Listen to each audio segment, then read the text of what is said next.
Hola, esta es la tercera cápsula de la serie de cápsulas sobre la regresión lineal múltiple, por lo cual recomiendo ver las dos cápsulas anteriores para entender ciertas cosas sobre que se van a obviar en verdad en estas cápsulas, o sea, en esta cápsula. Acá veremos sobre cómo tratar las variables categóricas, el método de anclaje, la interpretación y el ajuste de un modelo. En primer lugar, hago la advertencia de que se va a ocupar un ejemplo distinto, ya que el ejemplo que está subido en los cursos no tiene variables categóricas, entonces voy a ocupar el trabajo mío del semestre pasado, o sea, del año pasado. Y en primer lugar tenemos que entender que las variables categóricas se tratan de forma distinta que las cuantitativas, ya que estas se transforman en dummies, en donde uno representaría la presencia de un atributo y cero representaría la ausencia de este mismo atributo. Acá, por ejemplo, o uno de los ejemplos clásicos vendría a ser la variable sexo, que se recodifica pasando de ser, por ejemplo, eh, 1 masculino y 2 femenino a ser, en este caso, eh, 1 femenino y 0 masculino. Sin embargo, existen variables con muchas más categorías que simplemente dos, como podría ser posición política, nivel educacional, estado civil. En estos casos se realizaría un set de dummies siguiendo los siguientes pasos. En primer lugar, tendríamos que hacer una prelectura a través de como un análisis descriptivo a través de frecuencia, hablando así qué hacer con los casos perdidos.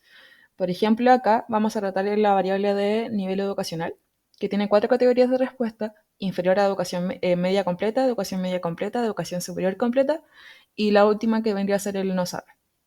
En estos casos, o sea, en este caso, el no sabe tiene alrededor de un 1%, por lo tanto se opta por eliminar. Aunque hay otros casos donde se existe una mantención, por así decirlo, de los no sabe y no responde sistemática, que viene como cuando es necesario recuperar esos casos y analizar esos casos, como podría ser composición política, donde se puede perder gran cantidad de casos al eliminar la variable.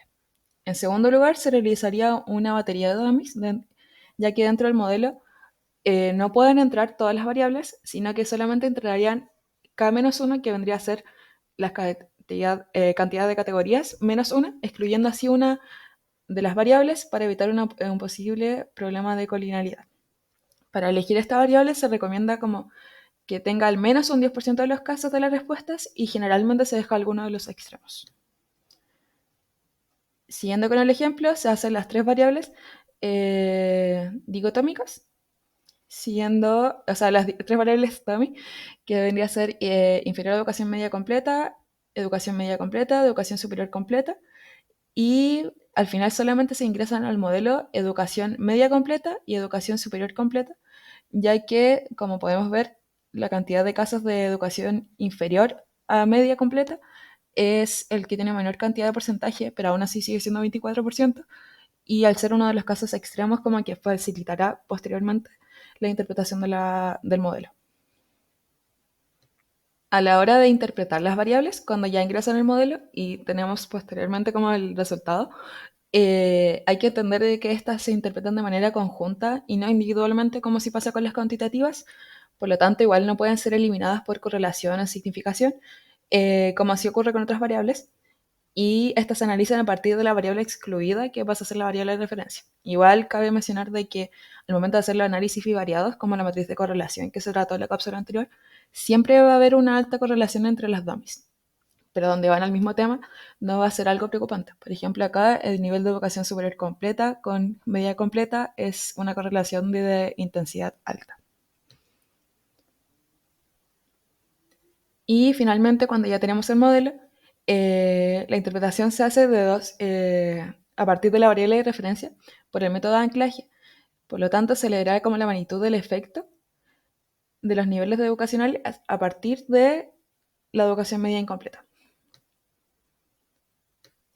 Ya ahora sí, adentrándonos en cómo se lee este modelo, puse acá un mini recordatorio sobre algo que ya se trató en la cápsula anterior, como recalco, que debería ser como qué significa cada uno de los valores: el B0 como la intersección o la constante, la B1 como la pendiente, y el estandarizado B como la pendiente estandarizada. En la B1 uno ve la significancia y el estandarizado B ve la magnitud de esta relación.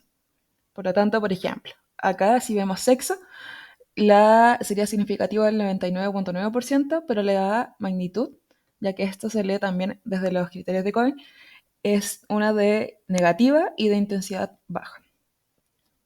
Ya, ahora volviendo a la batería de dummies a nivel educacional, para entender esto, tenemos que seguir como la interpretación a partir de dos pasos. En primer lugar, tenemos que ver la significancia de la variable en general, es decir, nivel educacional en general y no cada uno de los desgloses, por así decirlo.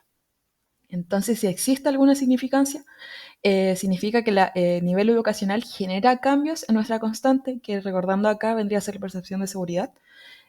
Y después de ver esto, pasamos a la segunda parte del análisis, que vendría a ser la significancia de cada dominio por específico. Y tendríamos que ver si existen variables que generen diferencias entre la de referencia por específico, o sea, tengan resultados diferentes que la variable de referencia. En este caso, ya adentrándonos, podemos ver que la única variable significativa del set de dummies es superior completa, que tiene una magnitud, es significativa al 95% y tiene una magnitud baja, casi ininterpretable, eh, pero igual significa que el nivel de educación superior completa es distinta a la categoría de referencia, es decir, que hay cambios, la gente que tiene educación superior completa tiene una diferente percepción de seguridad que la gente que tiene una educación media incompleta. De todas formas, como lo importante para entender el análisis es seguir sí o sí estos dos pasos, por lo que vean primero la significancia de la variable en general y después la significancia de cada DOMI para hacer la interpretación. Y la segunda parte de esta cápsula va a tratar sobre cómo determinar cuál es el mejor modelo, que esto se hace a través del ajuste. Y entenderemos el mejor modelo el que tenga menos outliers, es decir, que tenga menos residuos y los casos sean mucho más apegados a la recta. Acá tenemos dos ejemplos donde el primero vendría a ser como el mejor. Y para evaluar esto se hace indirectamente a través del R cuadrado múltiple y el R cuadrado múltiple ajustado. En primer lugar, tenemos que entender qué es el R cuadrado, que vendría a ser como la varianza explicada por un modelo y se interpretaría siendo que los números mucho más cercanos al 1 tendrían una mejor capacidad explicativa. Es decir, se entiende como un porcentaje, donde uno vendría a ser el 100% y el resto vendría a ser como restos porcentajes.